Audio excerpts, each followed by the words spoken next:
Assessment में तो almost मतलब मुझे लगता है अराउंड 70-80% बच्चे फेल हो रहे होते हैं। और लेकिन कॉलेज में क्योंकि प्रोफेसर तो पुराने हैं तो उनको अभी भी वही पुरानी आदत लगी हुई है, उनको लगता है कि हमें अभी भी सब आता होगा। अटेंडेंस का क्या ही इतना इशू बना रखा है सारे लोगों ने। सो हे गाइस, वेलकम और welcome back to my channel. I am Tripti, a third year MBBS student at VMMC and Safdarjung Hospital, New Delhi. First of all, congratulations batch 2025. You guys have finally made it after so much chaos. NEET का paper इतना tough आना, then counselling में college choose करना कि कौन सा हम ले कौन सा ना ले। You guys are finally here, so congratulations. तुम लोग excited भी हो गए, at the same time nervous and overwhelmed भी हो गए about entering the medical college. And अगर तुम फर्स्ट जेन डॉक्टर्स हो लाइक मी, फिर तो तुम्हें कोई आइडिया ही नहीं होगा कि मेडिकल लाइफ कैसी होती है। So I am here to tell you all everything I learned in 3 years of my MBBS life. तो चलो शुरू करते हैं। तो सबसे पहले तो यार बुक्स के लिए अभी इतनी जल्दीबाजी मत करो। आई नो तुम्हें अभी क्योंकि फ्री टाइम होता है नीट के बाद, तो तुम्हें इतना कंफ्यूजन होता है कि कौन से बुक्स लें, टैब लें या मतलब आईपैड लें या दूसरी कंपनी का टैबलेट लें। आईपैड लेना है तो कौन सा आईपैड लें, मतलब क्योंकि आईपैड यार सस्ते वाले भी आते हैं 30,000 के अराउंड, एंड देन उसके बाद आईपैड प्रो भी आता है महंगे वाला 11 इंच 13 इंच। तो यार ये सब तो चलो टेक के बारे में मैं ज़्यादा नहीं बोलूँगी, उसके लिए ऑलरेडी यूट्यूब पे बहुत सारी वीडियोज़ होंगे, तुम वो देख लेना। मेरे पास आईपैड प्रो 11 इंच वाला है, मैंने अपना बता दिया, बाकी तुम लोग देख लेना कि तुम्हें कौन सा लेना है। एंड आई वुड से कि आईपैड प्रो मत लो, इतना कुछ खास फर्क नहीं होता। आईपैड एयर ले लो विद अ बेटर स्टोरेज। मेरा 128 GB वाला है, तुम 256 वाला ले सकते हो। देन बुक्स का यार मैं टैबलेट लेने के लिए इसलिए बोल रही हूँ क्योंकि बुक्स मतलब इतने सारे ऑथर्स होते हैं, international authors, Indian authors, and then generally बच्चे इंटरनेशनल ऑथर्स फॉलो कर रहे होते हैं, देन एग्जाम के टाइम इंडियन ऑथर्स पे स्विच कर लेते हैं। नॉट दैट कि उनकी बुक्स मतलब कम होती हैं कुछ, पर उनका लैंग्वेज ईजियर होता है तो वो एग्जाम्स में लिखने के लिए ईजी होता है, तो इसलिए फिर बच्चे एग्जाम के टाइम पे इंडियन ऑथर्स पे स्विच कर लेते हैं। देन तुम अपने कॉलेज का देख लेना, अपने सीनियर से पूछ लेना कि कौन सी बुक्स फॉलो हो रही है तुम्हारे कॉलेज में, क्योंकि कॉलेज टू कॉलेज डिफर करता है यार। I already told this in my another video. तो मतलब कॉलेज टू कॉलेज अलग अलग बुक्स फॉलो होती हैं। मेरे कॉलेज का मैं फिर बता देती हूँ। एनाटॉमी में हमारे में BD चौरसिया और विश्राम सिंह फॉलो होती थी, मेनली BD चौरसिया एंड विश्राम Singh specially for their diagrams anatomy के। देन फिजियोलॉजी में ज़्यादातर बच्चे गाइटन पढ़ते थे, एंड देन एग्जाम्स के टाइम पे AK जैन या GK पाल पढ़ते थे। देन बायोकेमिस्ट्री में तो यार बुक्स कम ही लोग पढ़ते थे, ज़्यादातर लोग जाम्बुलकर सर के नोट्स पढ़ते थे, बहुत अच्छे हैं वो, तुम्हें पता लग जाएगा। देन और यार एग्जाम्स का फर्स्ट ईयर में हमारे 2 एग्जाम्स हुए थे, एक SA1 summative assessment 1 and summative assessment 2, और एक जो प्रोफेशनल एग्जाम्स यूनिवर्सिटी एग्जाम्स मतलब फाइनल एग्जाम्स होते हैं, उसके पहले एक सेंटअप्स होता है। जैसे स्कूल्स में बोर्ड होता है, बोर्ड के पहले प्री बोर्ड होता है, वैसे ही मेडिकल कॉलेजेस में जो फाइनल एग्जाम्स होते हैं उसके पहले एक सेंटअप एग्जाम होता है। तो फर्स्ट ईयर में स्पेशली मतलब बहुत मुश्किल होता है कि तुम इंटरनल्स में पास हो, स्पेशली जो फर्स्ट इंटरनल्स होते हैं। मतलब स्कूल तक तुम अभी सारे टॉपर्स होते होगे, देन तुम नीट क्रैक करके आए हो तो तुम्हें बहुत ऐसे लग रहा हो कि अरे हम तो नीट क्रैक करके आए हैं, कुछ भी कर लेंगे। एंड मेडिकल कॉलेज में पास होने के लिए 50 मार्क्स चाहिए होते हैं, तो तुम्हें लगता होगा यार 50 तो आराम से आ जाएंगे, हम तो टॉपर हैं। बट मेडिकल कॉलेज में 50 मार्क्स भी नहीं आते, जब तुम मतलब आ जाओगे ना फिर तुम्हें समझ आएगा। तो फर्स्ट असेसमेंट में तो ऑलमोस्ट मतलब मुझे लगता है अराउंड 70-80% बच्चे फेल हो रहे होते हैं। तो उस टाइम पे मतलब तुम्हें अभी सुन के ऐसा लग रहा हो कि इतने बच्चे कैसे फेल हो सकते हैं, हम तो नहीं होंगे। बट पता नहीं क्यों, मतलब शायद प्रोफेसर्स का ऐसा होता ही है कि स्टार्टिंग में क्योंकि सारे नीट क्रैक करके आए हैं तो सारे ज्यादा हवा में होते हैं, तो उनको दोबारा से जमीन पे लाने के लिए सबको फेल कर देते हैं। तो इसलिए 70-80% बच्चे फेल हो रहे होते हैं फर्स्ट असेसमेंट पे। तो उसको ऐसे दिल पे नहीं लेना, ये नहीं कि तुम पहली एग्जाम में से डिप्रेशन में चले जाओ। तो ये चीज़ है। इनफैक्ट मतलब जब मेरा फर्स्ट असेसमेंट होने वाला था उसके पहले क्या हुआ था यार, क्योंकि नीट के टाइम पे सारे इतने पढ़ाई पढ़ाई कर रहे होते हैं, तो जब मैं कॉलेज में आई तो थोड़ा ऐसे चिल फेस चल रहा था, एंड देन कब टाइम निकल जाता है पता नहीं चलता। फिर एग्जाम्स आ गए और तब तक मैंने कुछ भी नहीं पढ़ा था, तो मैं तो ऐसे इतना रोने लग गई थी। मतलब it was the only exam जिसके पहले मैं रोई हूँ। बाकी एग्जाम्स तो अब ठीक है आदत हो गई देने की, पर फर्स्ट एग्जाम के पहले बहुत ही ज़्यादा ऐसे नर्वसनेस हो गई थी कि मैं कैसे करूँगी, इतना सिलेबस है। एंड नीट तक में तो यार जो सिलेबस होता है, मतलब नीट तक में बायो का जो सिलेबस होता है उतना एक सब्जेक्ट में आई थिंक वैसे 3-4 बुक्स होते हैं, तो इसीलिए सिलेबस तो बहुत होता है। और मतलब प्रोफेसर्स तुमसे एक्सपेक्ट भी करेंगे कि तुम्हें सब आता होगा, जबकि अब तो क्योंकि नीट भी ऑलमोस्ट NCERT बेस्ड आने लगा था, तो ज़्यादा ऐसे बच्चे एक्स्ट्रा पढ़ते भी नहीं थे, कोचिंग्स में भी पढ़ाना कम कर दिया था। और लेकिन कॉलेज में क्योंकि प्रोफेसर्स तो पुराने हैं तो उनको अभी भी वही पुरानी आदत लगी हुई है, उनको लगता है कि हमें अभी भी सब आता होगा। तो ये सारी चीज़ें हैं, ये सब सुन के डीमोटिवेट मत होना। देन जो प्रैक्टिकल एग्जाम्स होते हैं उसमें तो मतलब तुमने मीम्स देख लिए होंगे अब तक, सॉरी सर सॉरी मैम वाले, वो एक्चुअल में होता है। क्योंकि यार मतलब मेडिकल नॉलेज की कोई लिमिट नहीं है। स्कूल में या नीट तक तुम सिर्फ NCERT पढ़ रहे हो, तो पर मेडिकल नॉलेज मतलब तुम जितनी ले सको उतनी कम है। इतने सारे बुक्स हैं, इतनी सारी बीमारियां, मतलब इतनी सारी कॉम्प्लेक्स चीजें होती है, तुम कितना पढ़ लोगे, तुम्हें कितना याद होगा। मतलब तुम्हारी किस्मत अच्छी होगी तो फिर ऐसा होगा कि प्रोफेसर ने जो पूछा वो तुम्हें आता होगा। अदरवाइज मोस्टली ऐसा ही होता है कि वो जो पूछ रहे हैं उस टाइम अगर आता होगा तो भी मतलब ऐसे होता है ना कि गले में है पर मुंह में नहीं आ रहा, इस टाइप से। मतलब कि तुम्हें आता है लेकिन तुम फिर भी आंसर नहीं कर पा रहे हो। तो ये सारी चीजें तो बहुत होती हैं। तो ये सब पे ऐसे डीमोटिवेट या डिप्रेस नहीं होना, ये सब तो मेडिकल कॉलेज में आ गए हो तो होता ही रहेगा, चिल। तो एकेडमिक्स का तो यार यही है, मतलब ट्राई करना कि रोज पढ़ते रहो ताकि एक बार में ज्यादा लोड ना आए। ऑल दो मैं अभी तक नहीं सीख पाई हूँ, तो इसीलिए अगर नहीं भी हुआ तो इतनी कोई टेंशन की बात नहीं है। बट स्टिल मतलब ट्राई करना कि रोज थोड़ा थोड़ा पढ़ते रहो ताकि एक साथ बहुत ज्यादा बर्डन ना आए एंड एग्जाम के बाद तुम ज्यादा ऐसे प्रेशराइज ना हो। क्योंकि मोस्टली फिर ऐसे ही होता है यार, एग्जाम के पहले हम एक रात दो रात पहले बैठ के ऑल नाइटर्स लगा रहे होते हैं, बिना सोए एग्जाम देने जा रहे होते हैं। तो अगर तुम रेगुलर पढ़ते रहोगे तो फिर वो हालत नहीं होगी, तुम मतलब सो सकोगे एग्जाम्स के पहले भी। तो ये चीज़ है। देन फ्रेंड्स का यार मतलब ट्राई करना कि सबसे थोड़ी बहुत बात करो, क्योंकि फर्स्ट ईयर में ही सबसे बड़ा ग्रुप होता है, देन धीरे धीरे वो ग्रुप छोटा ही होता जाता है। तो एटलीस्ट फर्स्ट ईयर में ट्राई करना कि सबसे अच्छी दोस्ती मेंटेन करके रखो। नॉट दैट कि तुम फेक करो या प्रिटेंड करो, पर फिर भी सबसे बात करो, क्योंकि पता नहीं चलेगा ना, अदरवाइज बात नहीं करोगे तो कैसे पता चलेगा कि किससे तुम्हारी वाइब मैच हो रही है, कौन तुम्हारे जैसा है, कौन तुम्हारा अच्छा दोस्त बनेगा। तो इसलिए एक बार मतलब ऐसे सबसे जाके घुल मिलने की कोशिश करना, ग्रुप बना लेना अपना। देन ट्रिप्स मारना यार, मतलब college life full on enjoy करना। फर्स्ट ईयर में हर एक मतलब स्पेशली लड़के, गर्ल्स को तो फिर भी थोड़ा सोचना पड़ता है ट्रिप्स के लिए कि मतलब कैसे जाना है, सेफ्टी पता ही है। देन होटल्स का, लड़कों का तो यार वो मतलब हमारे उसमें फर्स्ट ईयर में ऐसा हुआ था लड़कों का कि ऐसे वीकेंड आया एंड देन सडनली इंस्टाग्राम पे हम स्टोरीज देख रहे हैं कि वो आगरा गए हुए हैं। तो लड़कों का तो बहुत स्पॉन्टेनियस प्लान बनता है क्योंकि उनको इतना सोचना नहीं पड़ता ना। तो मस्त ट्रिप्स ट्रिप्स मारना, मजे करना। इनफैक्ट फर्स्ट ईयर में तो आराम से मजे कर सकते हो, सेकेंड ईयर में भी इनफैक्ट मतलब फर्स्ट ईयर में फिर भी मुझे लगता है क्योंकि तुम नए नए आए होते हो तो थोड़ा टाइम लगता है एडजस्ट करने में। अदरवाइज फिर सेकेंड ईयर में सब कुछ समझ आ चुका होता है तो सेकेंड ईयर में सारे मस्त घूम फिर रहे होते हैं। थर्ड ईयर अभी के अकॉर्डिंग तो हमारा बहुत लाइट है, तो थर्ड ईयर में तो हम बहुत फ्री हैं। फोर्थ ईयर में फिर जाके हमारे 11 सब्जेक्ट्स हैं तो वो थोड़ा हेक्टिक हो जाएगा। खैर coming back to the point, first year. उसके बाद यार हाँ ठीक है, फ्रेंड्स बना लेना। देन बहुत सारी सोसाइटीज होती है, डांस ड्रामा म्यूजिक। अगर कुछ भी तुम में टैलेंट है या हॉबी है तो तुम ट्राई करना कि एक्स्ट्रा करिकुलर्स में भी पार्टिसिपेट करो। देन अगर तुम्हारे स्टेट में या सिटी में अदर कॉलेजेस के फेस्ट होते हैं तो उसमें पार्टिसिपेट करो, अपने फेस्ट में पार्टिसिपेट करो। क्योंकि मतलब फर्स्ट ईयर जैसा टाइम तो नहीं आएगा यार, उसके बाद फिर भी तुम थोड़ा सीरियस हो जाओगे। फर्स्ट ईयर में खुले दिमाग से जो तुम्हारी एक्स्ट्रा एक्टिविटीज हैं, हॉबीज हैं, सब परस्यू करना शुरू कर देना, क्योंकि नीट तक तुम वैसे भी सब कुछ रोक के रखे होते हो। तो मेडिकल कॉलेज में आके कंट्रोल मत करना सब ट्राई करना। देन नोट मेकिंग का यार मतलब अगर तुम तो टैबलेट ले रहे हो तो तुम उस पर ही नोट करोगे। एंड ट्राई करना कि अपने खुद के नोट्स बनाओ, मतलब प्रिंटेड नोट्स भी मिल जाते हैं बट स्टिल अपने नोट्स बनाए हुए, नीट का भी तुम्हें पता ही होगा, जो अपने बनाए हुए नोट्स होते हैं वो ज़्यादा अच्छे से याद होते हैं, वो ज़्यादा अच्छे से समझ आते हैं। तो इसलिए नोट्स मतलब अगर पेन कॉपी पे बना रहे हो तो बहुत अच्छी बात है, अदरवाइज टैबलेट पे बना लेना। एंड सीनियर से भी पीडीएफ्स मिल जाती हैं नोट्स की, तो तुम एक बार वो भी देख लेना, क्योंकि काफ़ी बार ऐसा होता है कि सीनियर्स ने बहुत ही अच्छी नोट्स बनाए होते हैं। तो तुम वो भी फॉलो कर सकते हो, तुम पूछ लेना, तुम्हारे सीनियर्स खुद ही बता देंगे। मतलब उनको भी हो सकता है उनके सीनियर्स ने पीडीएफ्स भेजी हो तो वो फिर तुम्हें फॉरवर्ड कर देंगे, तो वो फायदा हो जाता है सीनियर्स का।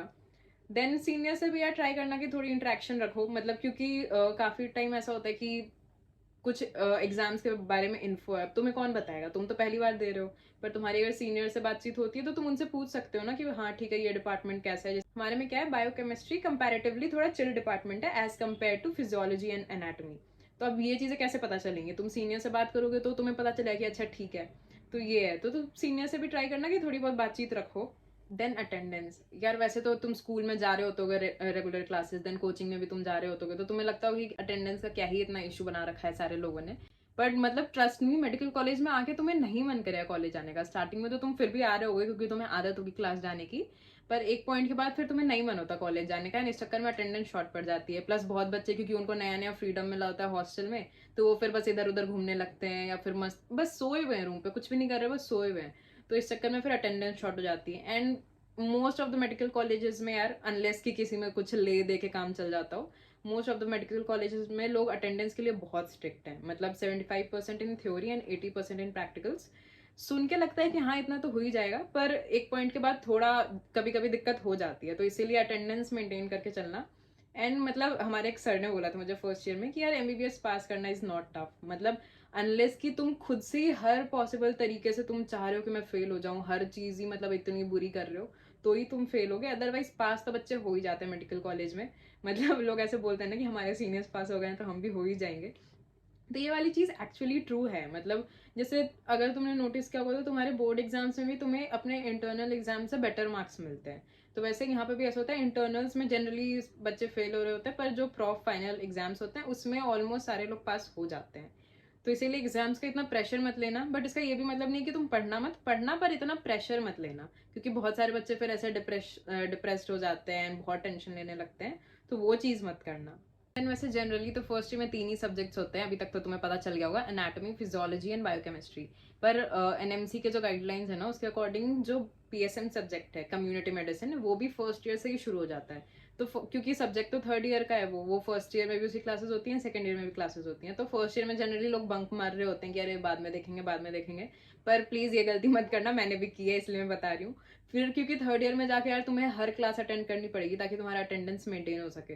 पर अगर तुम फर्स्ट ईयर सेकंड ईयर में भी मतलब ठीक ठाक क्लासेस अटेंड कर लोगे, मैं ये नहीं बोल रही कि सारी क्लासेस अटेंड करो, पर अगर मतलब ठीक ठाक क्लासेस अटेंड कर लोगे तो तुम्हें थर्ड ईयर में कंपैरेटिवली थोड़ा टाइम मिल जाएगा कि अगर तुम्हारी कभी तबीयत खराब हो गई या वैसे ही तुम्हें एग्जाम्स के लिए पढ़ने के लिए छुट्टी लेनी है, तो वो भी तुम बिना टेंशन के ले पाओगे कि मेरी अटेंडेंस कहीं शॉर्ट ना हो जाए।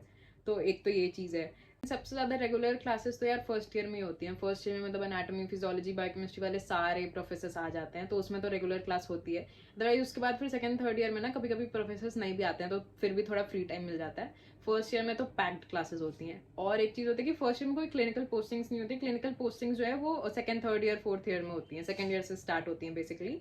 तो उसका भी मेरे कॉलेज में तो पैटर्न ये है कि सेकंड ईयर से हमारी 3 घंटे की प्रैक्टिकल क्लासेस शुरू हो जाती हैं। मतलब फर्स्ट ईयर का स्केड्यूल हमारा मोस्टली ऐसे होता था कि स्टार्टिंग में हमारा 9 से 11 तक ऐसे कुछ तो क्लास हो गई थ्योरी, देन 11 से 1 बजे तक कभी प्रैक्टिकल क्लास हो गई, कभी थ्योरी हो गई। मतलब 2-2 घंटे की भी क्लास होती है, स्कूल की तरह नहीं 45 मिनट्स की होती है।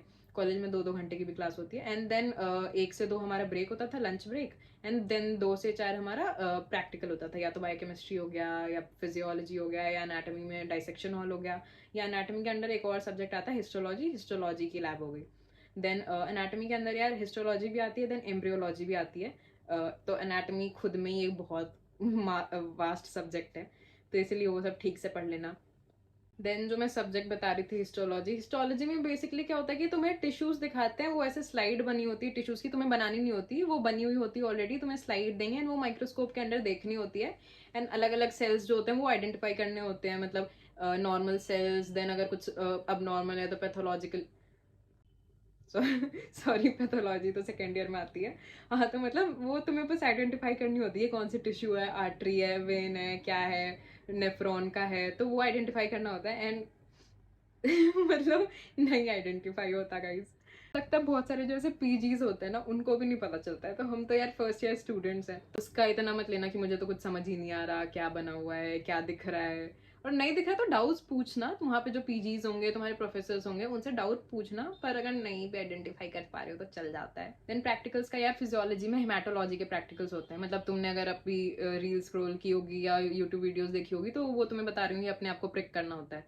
तो स्टार्टिंग में तो ऐसा बहुत डर लगता है, क्योंकि अपने आप को यार हम कैसे प्रिक करेंगे ना। पर ठीक है, वो फिर आदत हो जाती है, वो प्रिक करके देन उसका ब्लड सैंपल लेके एंड देन उस पर अलग अलग एक्सपेरिमेंट्स करने होते हैं। देन उसके बाद अलग अलग एग्जामिनेशंस के होते हैं, मतलब तुम नॉर्मल पल्स चेक कर रहे हो, देन ईसीजी का एक प्रैक्टिकल होता है, उसमें ऐसे कोई भी तुम्हारा पार्टनर होगा उसको तुम ईसीजी लगा के एंड देन उसका ग्राफ देख रहे हो। तो ईसीजी के प्रैक्टिकल्स होते हैं, रेस्पिरेटरी, मतलब अलग अलग प्रैक्टिकल्स होते हैं फिजियोलॉजी में। बायोकेमिस्ट्री में शुगर के प्रैक्टिकल्स होते हैं, यूरिया और कुछ कुछ होता है। एनाटॉमी के प्रैक्टिकल्स में क्या होता है यार, एक तो हिस्टोलॉजी जो मैंने बताया कि टिश्यू आइडेंटिफाई करना होता है, एक वो। देन डाइसेक्शन हॉल में क्या होता है कि अलग अलग ऑर्गन्स रखे होते हैं, उनको आइडेंटिफाई करना होता है। देन उनके पार्ट्स, जैसे हार्ट के भी हर पार्ट का अलग अलग नाम होता है, तो वो बताना होता है। देन बोन्स रखे होते हैं, बोन्स, और मतलब ये सब चीज़ें ना यार जो डाइसेक्शन हॉल वाली चीज़ें हैं, मतलब ऑर्गन्स का हो गया, बोन्स हो गया, ये सब चीज़ें तुम ट्राई करना कि तुम मतलब जाके वहाँ डाइसेक्शन हॉल में पढ़ लो। ट्राई करना कि ज़्यादा क्लासेस मिस ना करो, क्योंकि फिर ऐसे ऑनलाइन पढ़ के नहीं पता चलता। मतलब तुम बोन सेट खरीद भी लोगे तो भी जो वहाँ डाइसेक्शन हॉल में समझा रहे होते हैं टीचर्स, तुम वो जिस वे में डिस्क्राइब कर रहे हैं, तुम खुद से बुक से पढ़ोगे तो वैसे फिर समझ नहीं आएगा। तो इसलिए ट्राई करना कि डाइसेक्शन की क्लासेस बहुत कम मिस करो। तो ये है। देन एम्ब्रियोलॉजी में भी क्या होता है, अब हर कॉलेज का तो पता नहीं, मेरे कॉलेज में क्या था कि जो एम्ब्रियो वाले फॉर्म्स होते हैं, मतलब जो डेवलपमेंट फेजेस होते हैं, उसके छोटे छोटे मॉडल्स रखे होते हैं। देन तुम्हें मॉडल के हिसाब से डिस्क्राइब करना होता है, जैसे टंग की डेवलपमेंट कैसे हो रही है तो उसका मॉडल रखा होगा, तो तुम्हें वो बताना होगा कि अच्छा ये ऐसे डेवलप हो रहा है। देन जो मेन प्रैक्टिकल्स होते हैं फाइनल वाले, उसमें तो जनरली एक्सटर्नल्स आते हैं, पर वो भी तुम्हारी किस्मत पे है। मतलब हो भी सकता है तुम्हारे कॉलेज के ही प्रोफेसर्स ले रहे हो, या जो एक्सटर्नल आ रहे हैं वो तुम्हारा वाइवा ले रहे हो, तो दोनों होते हैं वहाँ पे।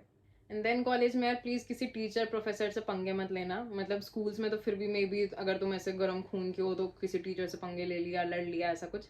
कॉलेज में प्लीज मत करना क्योंकि तुम्हारे एग्जाम्स में फिर क्या पता वाइवा वही टीचर ले रहा हो एंड फिर तुम्हें फेल कर देगा, या वैसे ही इंटरनल के मार्क्स तो प्रोफेसर्स के हाथ में होते हैं, तो वो तुम्हें इंटरनल में नहीं पास करेंगे, डिटेन कर देंगे, फिर तुम फाइनल ईयर एग्जाम्स भी नहीं दे पाओगे।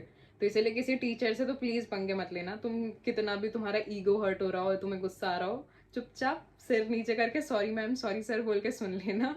क्योंकि किसी टीचर को भी तुमसे कोई पर्सनल दुश्मनी नहीं है, तुमने कुछ किया होगा, उनको इरिटेट किया होगा, उनकी ईगो को हर्ट किया होगा, इसलिए वो सुना रहे होते हैं। अदरवाइज किसी की कोई पर्सनल दुश्मनी नहीं है, तो इसीलिए तुम भी एक बार सुन के बस छोड़ देना। अदरवाइज फिर टीचर अगर पंगे लेने लग गया तो फिर दिक्कत हो जाएगी। देन हॉस्टल लाइफ, यार मैं तो बोलूंगी कि अगर तुम्हें हॉस्टल मिल रहा है तो तुम ले लेना। एंड अगर तुम सेम सिटी के भी हो और अगर तुम्हें चांस मिल रहा है हॉस्टल में रहने का, मतलब हमारे कॉलेज में तो जनरली सेम सिटी वालों को फर्स्ट बार में हॉस्टल मिल ही नहीं पाता क्योंकि रूम्स थोड़े कम है। पर अगर तुम्हें हॉस्टल मिल रहा है तो तुम ट्राई करना कि ले लो, क्योंकि मतलब परमानेंट रहो या ना रहो पर हॉस्टल लाइफ एक्सपीरियंस करनी चाहिए यार।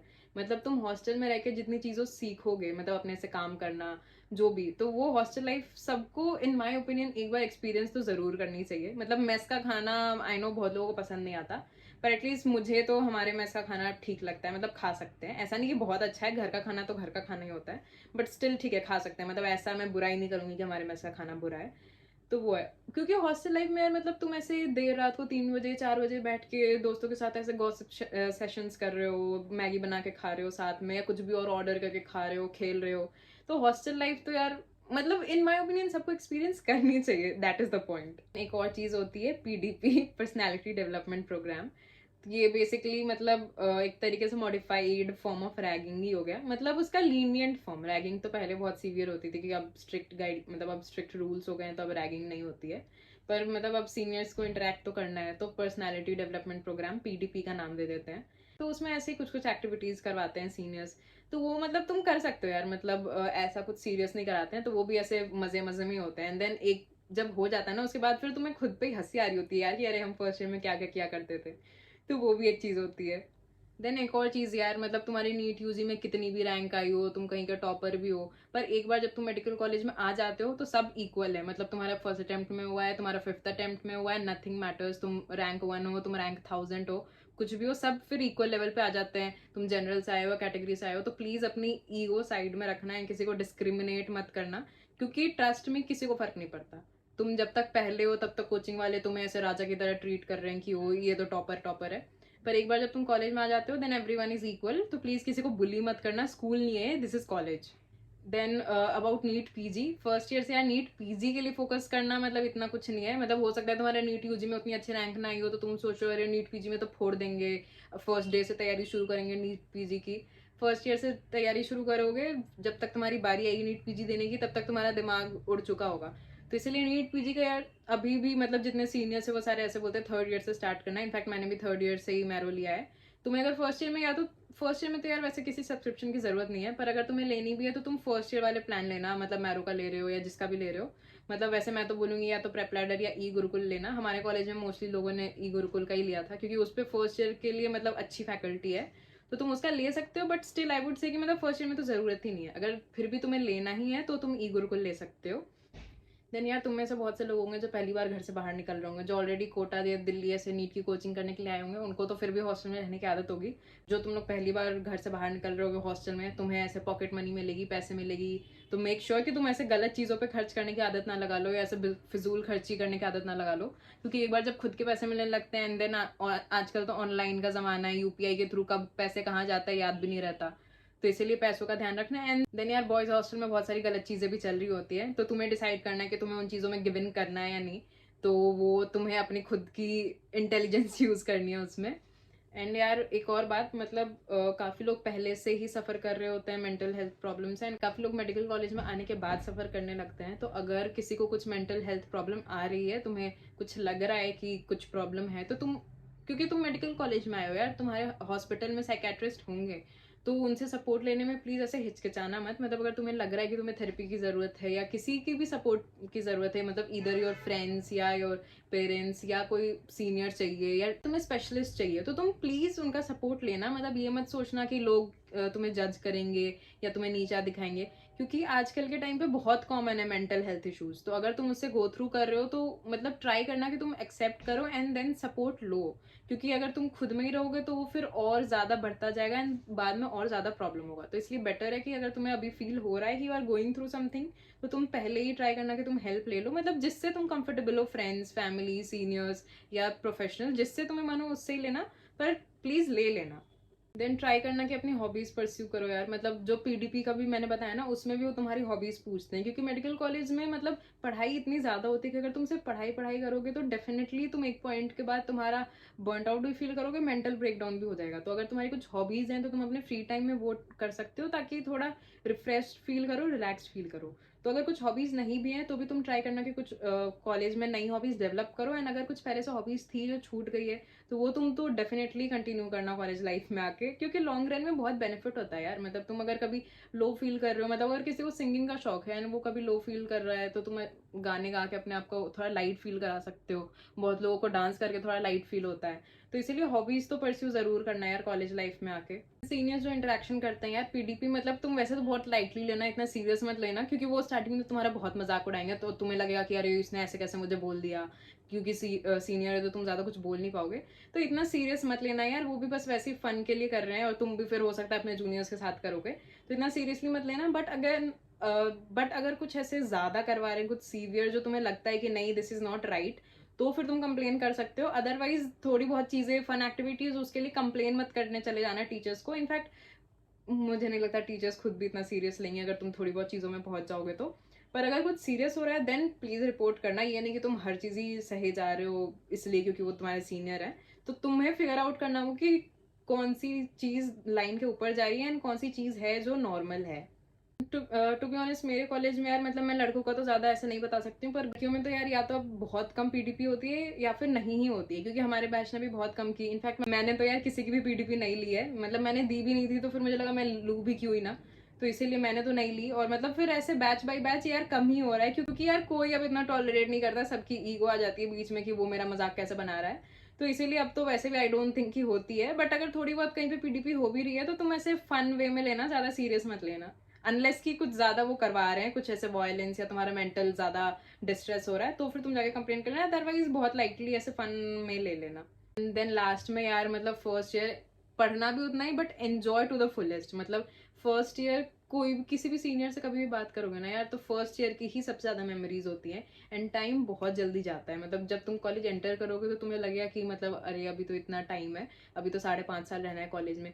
पर यार मैं फर्स्ट ईयर से थर्ड ईयर में कब आ गई हूँ मुझे पता ही नहीं चला। मतलब I am still figuring out कि कैसे क्या करना है। तो इसीलिए टाइम बहुत जल्दी बीतता है। तो इसीलिए पढ़ाई भी करना, बट साथ में एंजॉय भी उतना ही करना। एंड अगर अभी भी तुम्हें कुछ और जानना है, कुछ और डाउट्स है, तो तुम कमेंट सेक्शन में पूछ लेना। आई एम एक्टिव देयर, मैं रिप्लाई कर देती हूँ सबको। तो चलो, एंड चैनल सब्सक्राइब कर लेना यार, अगर तुम यहाँ तक पहुँच गए हो एंड ये सुन रहे हो और तुमने सब्सक्राइब नहीं किया है तो प्लीज़ चैनल सब्सक्राइब कर लेना, एंड बता देना अगर तुम्हें और भी किसी टॉपिक पर वीडियो चाहिए तो। चलो बाय, ऑल द बेस्ट।